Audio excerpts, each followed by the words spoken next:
बिस्मिल्लाहिर्रहमानिर्रहीम। Welcome back to my YouTube channel AI with Noor. तो अब मैं आपको पढ़ाऊंगा टाइप्स ऑफ रिकमेंडेशन सिस्टम। तो जो पहला टाइप ऑफ रिकमेंडेशन सिस्टम है वो है popularity based recommendation system. Popularity जैसे कि नाम से जाहिर है कि आप अपने प्लेटफॉर्म या ऐप के ऊपर किसी भी यूजर को बाय डिफॉल्ट वो आइटम्स दिखाते हों जो आपके प्लेटफॉर्म पे सबसे ज्यादा पॉपुलर हो या सबसे ज्यादा मशहूर हो। इसको हम आगे बड़े डिटेल से देखेंगे और इसको इम्प्लीमेंट भी करेंगे। बट पॉपुलैरिटी बेस्ड में आप अपने प्लेटफॉर्म के चाहे वो प्रोडक्ट्स हो, वीडियोस हो, आइटम्स हो, वो चीजें निकालते हो लाइक टॉप 10 और टॉप 20 जो बाकी यूजर ने पहले से उनको बहुत ज्यादा रेटिंग्स एंड लाइक्स दिए हो या बहुत ज्यादा वॉच किए हो, यानी मोस्ट पॉपुलर आइटम्स। क्योंकि जो नया यूजर आता है उसको आपके प्लेटफॉर्म और आपके प्रोडक्ट्स के बारे में कोई आइडिया नहीं होता, क्योंकि ना तो उसने अभी तक आपके प्लेटफॉर्म पे कोई प्रोडक्ट सर्च किया है या कोई चीज देखा है। तो आप क्या करते हो कि आप उसको बाय डिफॉल्ट होम पेज के ऊपर अपने जो टॉप 10 और 20 प्रोडक्ट से जो बहुत ज्यादा पॉपुलर है वो दिखाते हो। इसको आप कहते हो popular based recommendation system. Second है हमारे पास सर्च बेस्ड रिकमेंडेशन सिस्टम। ये बहुत ही बेसिक टेक्निक है जहां पे बेसिकली आप अपने प्लेटफॉर्म में एक सर्च इंजन प्रोवाइड करते हो कि जो यूजर आया है उसके कुछ प्रेफरेंसेस होते हैं, वो अपने हिसाब से चीजों को सर्च करना चाहते हैं।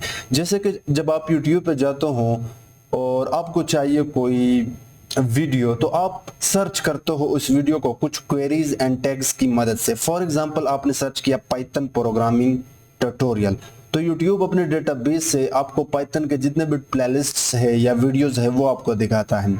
तो सर्च इंजन या सर्च बेस्ड रिकमेंडेशन में आप बेसिकली यूजर के टैग्स एंड क्वेरीज को एज अ इनपुट लेते हो और फिर कुछ मैचिंग करके using some kind of keyword similarity database से आप फिर वही चीजें उसको एक्सट्रैक्ट करके डिस्प्ले करके देते हो। इसी को आप कहते हो सर्च बेस्ड रिकमेंडेशन सिस्टम, या पाइथन में इसको एक प्रॉपर ब्रांच रखा है सर्च इंजन डेवलपमेंट। ठीक है, इसको भी हम आगे इंप्लीमेंट एंड एक्सप्लेन करेंगे बड़े डिटेल से।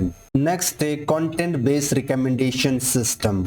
Content based recommendation system is similar to search based recommendation system, लेकिन इसमें थोड़ा सा डिफरेंट है। सर्च बेस्ड रिकमेंडेशन में आप यूजर के क्वेरी एंड टेक्स्ट को उठा के डेटाबेस से चीजें एक्सट्रैक्ट करते हो using some kind of matching logic.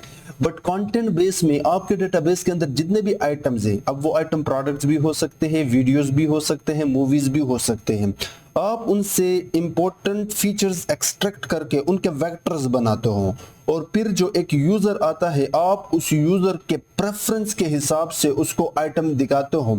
अब यहाँ पे यूजर टू यूजर या आइटम टू आइटम चीजें आप नहीं दिखाते, बल्कि यूजर का जो प्रेफरेंस है एक आइटम के लिए, उस एक आइटम के कुछ वेक्टर्स होंगे आपके पास, जहां पे उसका डिस्क्रिप्शन हो सकता है, उसके यानी उस आइटम या प्रोडक्ट के डिटेल्स हो सकते हैं। उनके बीच में आप सिमिलैरिटी निकाल के आप यूजर को कंटेंट या आइटम्स डिस्प्ले करके देते हो। इसको भी हम आगे डिटेल से देखेंगे कि आप किस तरह कंटेंट बेस्ड रिकमेंडेशन इंप्लीमेंट करते हो। रिकमेंडेशन सिस्टम का जो फोर्थ टाइप है वो है कोलैबोरेटिव फिल्टरिंग। कोलैबोरेटिव फिल्टरिंग में बेसिकली आप एक यूजर का दूसरे यूजर के साथ प्रेफरेंस देखते हो या एक आइटम का दूसरे आइटम के साथ प्रेफरेंस देखते हो। यानी अगर एक यूजर को माजी में एक चीज पसंद है तो हो सकता है उसी यूजर को फ्यूचर में वो चीज पसंद हो, या अगर दो यूजर हैं उनमें से यूजर 1 को कोई चीज पसंद है तो हो सकता है यूजर 1 की पसंद की वजह से यूजर 2 को भी वो चीज पसंद हो। तो यहाँ पे आप यूजर टू यूजर या आइटम टू आइटम फिल्टरिंग करते हो आइटम्स या प्रोडक्ट्स का। इसको भी आगे बड़े डिटेल से देखने वाले हैं। ठीक है, next type of recommendation system is hybrid recommendation system. जैसे कि नाम से जाहिर है, हाइब्रिड रिकमेंडेशन सिस्टम में आप दो या दो से ज्यादा रिकमेंडेशन को कंबाइन करते हो। जैसे कि अगर मैं चाहता हूं कि content based and collaborative filtering को कंबाइन करके इन दोनों के रिजल्ट को और इंप्रूव कर सकूं तो मैं हाइब्रिड रिकमेंडेशन यहां पे लगा सकता हूं। अब हाइब्रिड रिकमेंडेशन के केस में आप दो या दो से ज्यादा रिकमेंडेशन को जोड़ के उनके आउटपुट को और इंप्रूव कर सकते हो। ठीक है, उसके बाद हमारे पास है generative AI based recommendation system, जो कि आजकल बहुत ज्यादा डिमांड में है। यहाँ पे अगेन आप लार्ज लैंग्वेज मॉडल को यूज करके यूजर के प्रेफरेंस यानी अगेन यूजर के क्वेरीज को उठा के कंटेक्चुअल बेस आप उसको चीजें रिकमेंड कर दे सकते हो। ये मोस्टली आपको health care and education system में देखने को यूज मिलेंगे। इसको भी हम बड़े डिटेल से आगे देखने वाले हैं कि जनरेटिव एआई को आप किस तरह हेल्थ केयर एंड एजुकेशन में रिकमेंडेशन के तौर पे यूज कर सकते हो। नेक्स्ट है हमारे पास matrix factorisation. Matrix factorisation is similar to collaborative filtering, यानी यहाँ पे ये यूजर टू यूजर या item to item recommendation system देता है, but the only advantage of matrix factorisation कि आपके डेटा को श्रिंक करता है, क्योंकि कोलैबोरेटिव फिल्टरिंग में आप एक यूजर टू आइटम मैट्रिक्स बनाते हो जिसमें मिसिंग वैल्यू के लिए बहुत सारे जीरोज हो सकते हैं। तो उस डिसएडवांटेज को ओवरकम करने के लिए साइकिट लर्न के अंदर एक क्लास होता है या एक मैथमेटिक्स टर्म है मैट्रिक्स फैक्टराइजेशन, जिसके लिए आप दो टेक्निक यूज करते हो, एसवीडी एंड एएलएस। सो ये भी आप कोलैबोरेटिव फिल्टरिंग के लिए यूज कर सकते हो, इसको भी हम आगे डिटेल से पढ़ने वाले हैं। नेक्स्ट, सबको पता है कि डीप लर्निंग आजकल ये पिछले जितने भी टेक्निक से like popularity, search based, content based, collaborative filtering, hybrid, ये बेसिक टेक्निक्स है, यानी जो स्टैंडर्ड रिकमेंडेशन थे वो है। आजकल ये बहुत कम यूज हो रहे हैं। इनकी जगह पे आजकल न्यूरल नेटवर्क यानी डीप लर्निंग वाले एल्गोरिदम यूज किए जाते हैं, चाहे वो कंटेंट बेस्ड हो या कोलैबोरेटिव फिल्टरिंग। तो हम देखेंगे कि आप किस तरह न्यूरल नेटवर्क को कंटेंट एंड कोलैबोरेटिव फिल्टरिंग के लिए यूज कर सकते हो, यानी डीप लर्निंग को रिकमेंडेशन सिस्टम के लिए यूज कर लेना।